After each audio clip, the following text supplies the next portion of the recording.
اعوذ باللہ من الشیطان الرجیم بسم اللہ الرحمن الرحیم وَإِذَا قَرَأْتَ الْقُرْآنَ جَعَلْنَا بَيْنَكَ وَبَيْنَ الَّذِينَ لَا يُؤْمِنُونَ بِالْآخِرَةِ حِجَابًا مَسْتُورًا وَجَعَلْنَا عَلَى قُلُوبِهِمْ أَكِنَّةً أَن يَفْقَهُوهُ وَفِي آذَانِهِمْ وَقْرًا وَإِذَا ذَكَرْتَ رَبَّكَ فِي الْقُرْآنِ وَحْدَهُ وَلَّوْا عَلَى أَدْبَارِهِمْ نُفُورًا نَحْنُ أَعْلَمُ بِمَا يَسْتَمِعُونَ بِهِ إِذْ يَسْتَمِعُونَ إِلَيْكَ وَإِذْ هُمْ نَجْوَى إِذْ يَقُولُ الظَّالِمُونَ إِن تَتَّبِعُونَ إِلَّا رَجُلًا مَسْحُورًا انظُرْ كَيْفَ ضَرَبُوا لَكَ الْأَمْثَالَ فَضَلُّوا فَلَا يَسْتَطِيعُونَ سَبِيلًا۔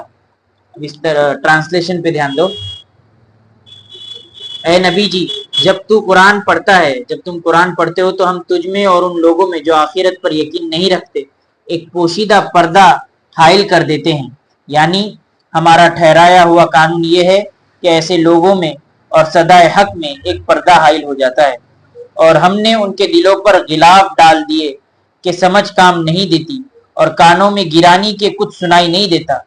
جب تو قرآن میں تنے تنہا صرف اپنے پروردگار ہی کا ذکر کرتا ہے اور یہ اپنے ٹھہرائے شریکوں کا ذکر نہیں پاتے تو پیٹ پھیر کے بھاگنے لگتے ہیں نفرت میں بھرے ہوئے۔ جب یہ لوگ تمہاری طرف کان لگاتے ہیں تو جو کچھ ان کا سننا ہوتا ہے اسے ہم اچھی طرح جانتے ہیں، اور جب یہ ظالم باہم یعنی آپس میں سرگوشیاں کرتے ہیں اور سرگوشیاں کرتے ہوئے کہتے ہیں تم جس آدمی کے پیچھے پڑے ہو وہ اس کے سوا کیا ہے کہ جادو سے بھرا ہوا، تو اس سے بھی ہم بے خبر نہیں ہیں۔ اے نبی جی، غور کرو، ان لوگوں نے تیری نسبت کیسی کیسی باتیں سنائی، کیسی کیسی باتیں بنائی ہیں جس کی وجہ سے گمراہی میں پڑ گئے، پس اب راہ نہیں پا سکتے۔ وَقَالُوا أَإِذَا كُنَّا عِظَامًا وَرُفَاتًا أَإِنَّا لَمَبْعُوثُونَ خَلْقًا جَدِيدًا قُلْ كُونُوا حِجَارَةً أَوْ حَدِيدًا أَوْ خَلْقًا مِّمَّا يَكْبُرُ فِي صُدُورِكُمْ فَسَيَقُولُونَ مَن يُعِيدُنَا قُلِ الَّذِي فَطَرَكُمْ أَوَّلَ مَرَّةٍ فَسَيُنْغِضُونَ إِلَيْكَ رُءُوسَهُمْ وَيَقُولُونَ مَتَىٰ قُلْ عَسَىٰ أَن يَكُونَ قَرِيبًا يَوْمَ يَدْعُوكُمْ فَتَسْتَجِيبُونَ بِحَمْدِهِ وَتَظُنُّونَ إِن لَّبِثْتُمْ إِلَّا قَلِيلًا۔ اور دیکھو، انہوں نے کہا جب ہم مرنے کے بعد محض چند ہڈیوں کی شکل میں رہ گئے اور گل سڑ گئے تو پھر کیا ایسا ہو سکتا ہے کہ از سر نو اٹھا کر کھڑے کیے جائیں گے؟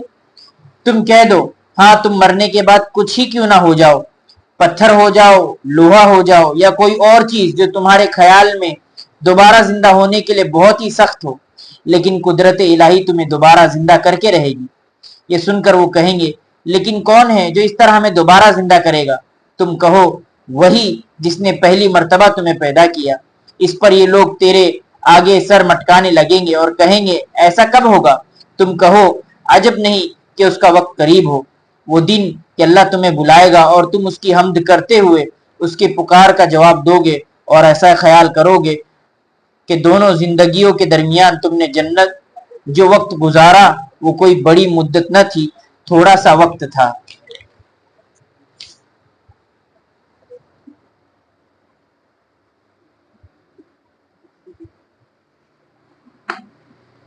کچھ سمجھ میں آیا کہ ترجمہ؟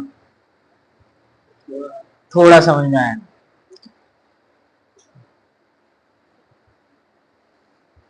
اللہ کے نبی صلی اللہ علیہ وسلم کا معمول تھا کہ رات میں قرآن پڑھتے تھے اللہ کے نبی صلی اللہ علیہ وسلم۔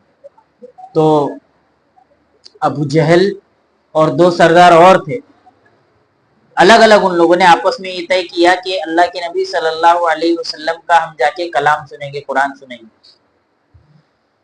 تو ان لوگوں نے ایک ساتھ ڈیسائیڈ نہیں کیا بلکہ الگ الگ ان لوگوں نے ڈیسائیڈ کیا کہ ایک بار جاتے ہیں نبی صلی اللہ علیہ وسلم کا قرآن سنتے کہ وہ کیا پڑھتا ہے، کیا بولتا ہے اس میں۔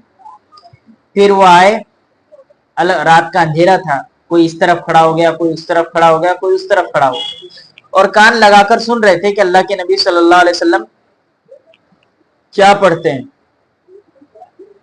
اور جب قرات سنی تو ان کے دلوں میں یہ بات لگی کہ یار یہ بندہ تو حق والا ہے اور سچی بات کہہ رہا ہے، یہ بات سچی بات کہہ رہا ہے اور حق بات کہہ رہا ہے۔ اب رات کا اندھیرا تھا، کیونکہ ان لوگوں نے ایک دوسرے کو دیکھا بھی نہیں۔ پھر یہ اپنے اپنے گھر جانے لگے. جب نبی صلی اللہ علیہ وسلم کی تلاوت ہوئی, اللہ کے نبی صلی اللہ علیہ وسلم نے قرآن پڑھا, تو اس میں سے کچھ بات ان لوگوں کو سمجھ میں آئی اور کچھ بات سر کے اوپر گئی. حالانکہ وہ بھی عربی تھے اور عربی جان سکتے تھے, لیکن ان لوگوں نے بھی قرآن کی کچھ چیزوں کو سمجھا اور کچھ چیز ایک دم ان کے سر کے اوپر چلے گئی. اب جب یہ واپس اپنے گھروں کو جانے لگے تو راستے میں تینوں آپس میں ٹکرا گئے. ابو جہل اور 2 اور مشرکین مکہ تھے. تو دیکھا کہ ارے یہ دونوں بھی ہر ایک کے بارے میں سوچ رہا ہے کہ نبی صلی اللہ علیہ وسلم کا قرآن سننے آئے ہیں. تو لوگوں نے تینوں نے آپس میں طے کیا کہ ہم لوگ تینوں مکہ کے وڈیرے اور بڑے سردار, اگر ہم کو کوئی دیکھ لے گا کہ ہم چپکے چپکے نبی کا کلام سنتے ہیں تو لوگوں میں افواہیں اڑنے لگے گی اور لوگ قرآن اور اللہ کے نبی کی بات کی طرف مانوس ہو گئے. ایک کام کرو کہ کل سے اپن نہیں آئیں گے, کل سے اپن اللہ کے نبی کا کلام چپکے چپکے نہیں سنیں, یہ گھر پر چلے گئے. دوسری رات ہوئی, اللہ کے نبی صلی اللہ علیہ وسلم کا معمول تھا رات میں قرآن پڑھنے کا, تو ان لوگوں نے اپنے اپنے دلی میں ڈیسائیڈ کیا کہ آج پھر سے جا کر چپکے سے نبی کا کلام سنتے ہیں کیا بولتا ہے. ان لوگوں نے تو پہلے ایک بات کی تھی کہ ہم تینوں نبی صلی اللہ علیہ وسلم کا کلام نہیں سنیں گے, پھر تینوں نے الگ الگ ہی ڈیسائیڈ کیا, ساتھ میں نہیں آئے اور نبی صلی اللہ علیہ وسلم کا کلام چپکے چپکے سننے لگے. پھر اللہ کے نبی کا کلام سنے, کچھ سمجھ میں آیا کچھ سمجھ میں نہیں آیا. واپس آ رہے تھے تو راستے میں واپس تینوں مل گئے. بولے ارے کل بھی آئے آج بھی آئے. بولے اب پکا ڈیسائیڈ کرو گے کل نہیں آئیں گے, ورنہ یہ مشرکین مکہ سوچیں گے کہ ہم خود اس سے انسپائر ہو گئے. کس سے؟ نبی صلی اللہ علیہ وسلم سے. تو ٹھیک ہے, تیسرا دن آیا. تیسرے دن پھر ان لوگوں نے سوچا نہیں سننا چاہیے, کچھ تو بات ہے اس کلام میں کہ سننا چاہیے. پھر یہ تینوں لوگ آئے, رات کا اندھیرا تھا, تینوں نے ایک دوسرے کو دیکھا نہیں, لیکن واپسی کا راستہ ایک تھا شاید. پھر تینوں ٹکرا گئے. اب تینوں نے اس رستے میں ایک کے اوپر ہاتھ رکھا اور وعدہ کیا کہ اب ہم اس نبی کا کلام سنیں گے ہی نہیں. بولے اگر ایسی چلتا رہا تو لوگ آتے جائیں گے, ہمارا روزانہ ایگریمنٹ ٹوٹ رہا ہے کہ نبی کا کلام ہی نہیں سنیں گے, لیکن پھر پھنس جاتے ہیں اور پھر آ کر سن رہے ہیں. تو ان تینوں نے بات کو سمجھا لیکن دل میں نہیں اتارا, اور تینوں نے وہاں وعدہ کیا کہ واقعی یہ کوئی بڑا جادوگر ہے اور یہ جادوگری کا کلام سناتا ہے, جس کی وجہ سے ہمارے دل اس کی طرف کھینچے چلے آئے. تو یہاں پر اس سینیریو کو گھمائیے اور یہ آیت کا ترجمہ آپ میں کروں گا تو سمجھیے. وَإِذَا قَرَأْتَ الْقُرْآنَ, جب آپ قرآن پڑھتے ہیں, جَعَلْنَا بَيْنَكَ وَبَيْنَ الَّذِي لَا يُؤْمِنُونَ بِالْآخِرَةِ حِجَابًا مَسْتُورًا, ہم آپ کے اور ان کے درمیان جو ایمان نہیں لائے ایک پردہ حائل کر دیتے ہیں. جو ایمان آخرت پہ نہیں رکھتے ہیں, ہم ان کے اور آپ کے درمیان ایک پردہ حائل کر دیتے ہیں. اب بات سمجھ میں آئی؟ تو ایک صرف ترجمہ ضروری نہیں ہے, ترجمے کے ساتھ اس کا بیک گراؤنڈ, یہ کس پس منظر میں بولی گئی یہ آیت ہے, اگر وہ نہیں سمجھ میں آئے گا تو ہم کچھ بھی ہاکیں گے. کہ اب یہاں سمجھو اے نبی جی, جب آپ قرآن پڑھتے تو ہم آپ کے اور ان کے درمیان جو آخرت پر ایمان نہیں رکھتے ایک پردہ حائل کر دیتے ہیں. تو کیا یہ آیت آج کے زمانے میں فٹ ہوتی ہے؟ قرآن کی ہر ایک آیت آج کے زمانے کی نیوز ہے, آج کے زمانے کی نیوز ہے. مثال کے طور پہ کیا میں نے کل بتایا تھا کہ کل آپ کہو کسی سے جو ایمان نہیں لگتا اس کو پوچھو کہ بھائی ایک چھوٹی بچی کے ساتھ ظلم و زیادتی کرنا, اس کے ساتھ گندی حرکت کرنا, یہ گناہ کی بات ہے یا نہیں؟ اس کو جان سے مار دینا چاہیے کہ نہیں مار دینا؟ بولے گا ہاں یار اس کو تو جان سے مار دینا چاہیے. چوری کرنے والے کا ہاتھ کاٹنا چاہیے کہ نہیں؟ وہ لوگوں کے ہاتھ ڈاکہ ڈالتا ہے, ہاں چوری کرنے والے کے ہاتھ کاٹیں تو دوسری بار اس لائق نہیں بچے گا کہ چوری کی جائے. ماں باپ کی خدمت کرنی چاہیے کہ نہیں؟ بولے گا ہاں ماں باپ کی خدمت تو کرنی چاہیے. وہ بولیں گے بزنس میں دھوکہ نہیں دینا چاہیے, ہے کیا نہیں؟ وہ بولے گا ہاں بزنس میں دھوکہ نہیں دینا چاہیے. انصاف کے ساتھ کام لینا چاہیے کہ نہیں؟ ہاں انصاف کے ساتھ کام لینا چاہیے. اپنے سسرالی اور میکے کے رشتے کو سنبھال کے رکھنا چاہیے کہ نہیں؟ بولے ہاں سنبھال کے رکھنا چاہیے. گھر میں ڈائریکٹ جانا چاہیے یا دستک دے کر ڈور بیل بجا کے جانا چاہیے؟ کیا ادب کا تقاضا؟ وہ بولے گا ڈور بیل بجا کے جانا چاہیے. گھر میں کسی کی تاکہ جاکی کرنی چاہیے؟ بولے نہیں کرنی چاہیے. بولے یہ کہاں سے بول رہے ہو آپ؟ اس کو بولو کہ میں ایک ہیومن رائٹس کی بک سے بول رہا ہوں. بولے گا یار بہت شاندار بک ہے. کسی کٹر واد کو بولو جو کٹر پنتھی میں اترا ہو, اور پھر اس کو کہنا بعد میں کہ یہ ساری کی ساری چیز قرآن میں موجود ہے, پھر اس کے اور تمہارے درمیان ایک پردہ حائل ہو جائے گا اور قرآن میں 100 عیب گنوائے گا. تو آج کے زمانے کی آیت فٹ ہے کہ نہیں؟ جب آپ قرآن پڑھو گے اور قرآن اس کو سمجھاؤ گے, وہ سمجھے گا ہاں بہت اچھی چیز ہے. لیکن جب اس کو بتاؤ گے کہ واقعی یہ قرآن کی بات میں آپ سے کہہ رہا ہوں, جب اس کے سامنے کھل کے آئے گا کہ یہ قرآن ہے, کیا اللہ نے فرمایا وَبَيْنَ الَّذِي لَا يُؤْمِنُونَ